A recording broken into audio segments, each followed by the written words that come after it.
Well, greetings to you. It is Sunday, the 20th of February, 2022, and I'm so glad to see you today. It is a special day. It's a day that I always remember, the 20th of February. Back in 1970, when I was 16 years old, I broke my femur bone, my thigh bone, playing football for the Institute. It was a local team in Lurgan, Northern Ireland, and it was a cold winter day, and I remember the clash with the opposing goalkeeper, and it was a pretty serious time. But anyway, on the 20th of February every year, like, we're not going to make it a public holiday or anything, but I do remember vividly that afternoon. I probably will carry that memory for the rest of my life. But anyway, that's sort of the incidental. Now we get to the primary. Hear the word of the Lord on this 20th day of February. From John chapter 8, verses 10 and 11.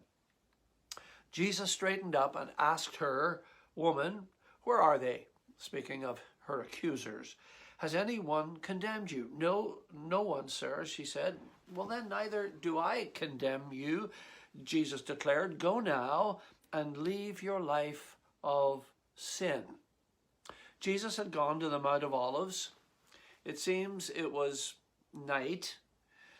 At dawn the next day, he appeared in the temple courts, and all the people had gathered around him, and he began to teach them. And as he was teaching them, he was interrupted by the teachers of the law and the Pharisees, and they bring to him a woman who was caught in adultery. Now, they made her stand in front of him, and the whole crowd was there, and here's what they said. "Teacher," interesting way to address one they didn't believe in, but "Teacher, this woman was caught in the act of adultery."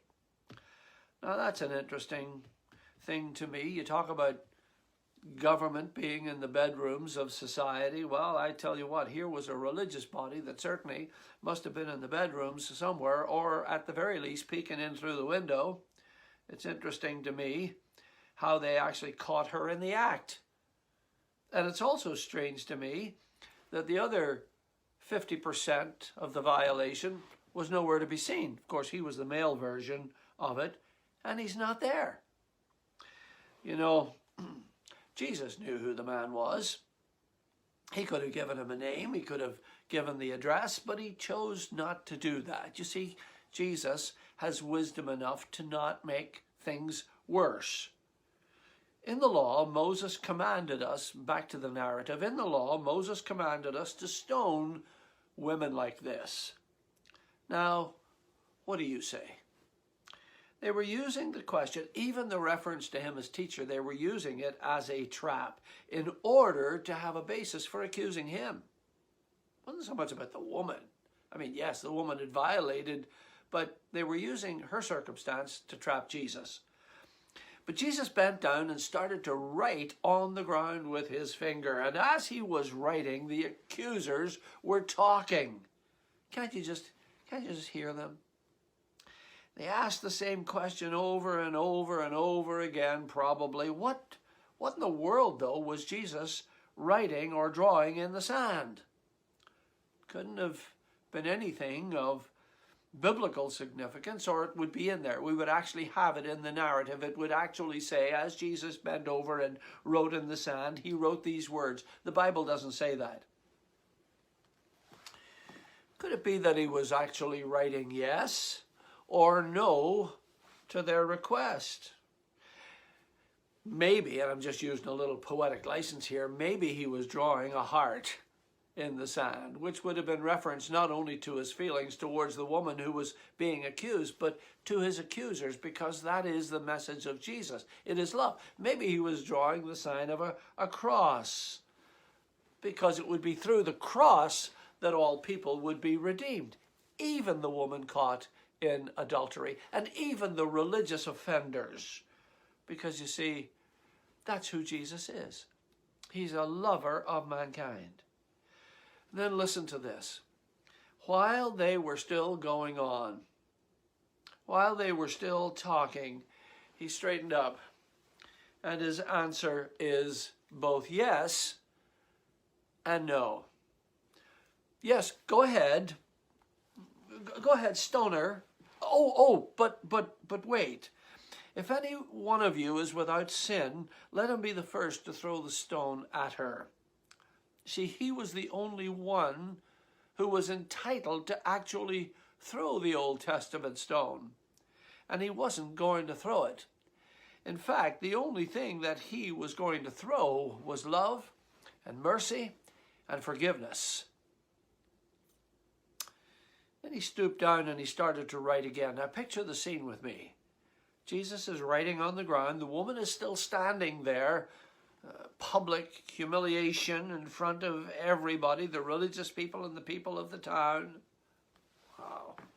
But they all began to go away one at a time, particularly the accusers. The older ones first, and the younger ones next, and the only person who was left is Jesus. Jesus and the woman. And this returns us to the opening text. The only thing that Jesus wanted in this moment was not to condemn her, but to pour his grace upon her, to pour his mercy upon her, to pour his love upon her. And when he pours his love and mercy upon her, it is a picture of him pouring his love and mercy upon us. Is Jesus condoning adultery here? Not at all. Is Jesus condoning sin of any kind? Not at all. He is simply being faithful to his own nature, which is forgiveness. He doesn't need a moral police force to enforce his rules. He doesn't need us to drag sinners into the public square and hurl insult and accusation. He doesn't need us to be judge and jury upon sin. He needs us, the church, us, the people who follow him, to be so filled with his love that we would manifest forgiveness always, and that the tender love of Jesus flowing through us would always be seen. You know, there's very little that we actually have to do with the whole gospel story.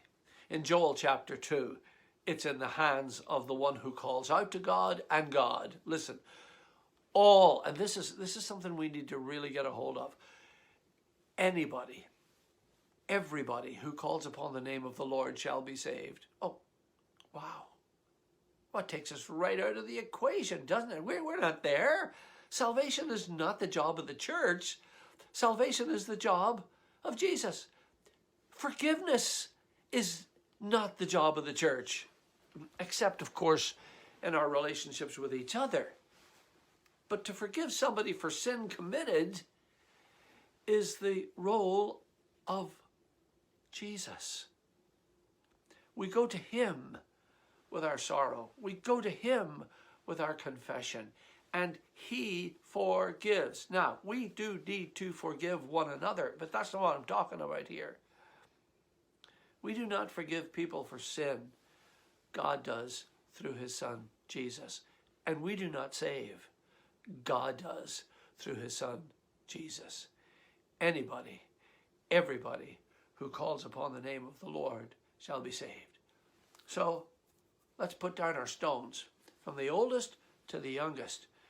And let's just walk away and let's just let Jesus deal with the people that he knows everything about. And that includes us. That includes you. That includes me.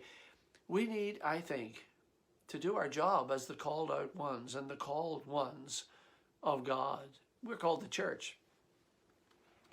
But I think we need to get out of his way sometimes. I think we need to be there when he asks us to minister to all people. But we need to get out of the way of the actual miraculous events of salvation and forgiveness and the ability to go and sin no more. Oh, there's a role for us, no doubt about that. We are called to be his followers. We are called to be his chosen. We are called to be his peculiar people and a royal priesthood. We are called to be that.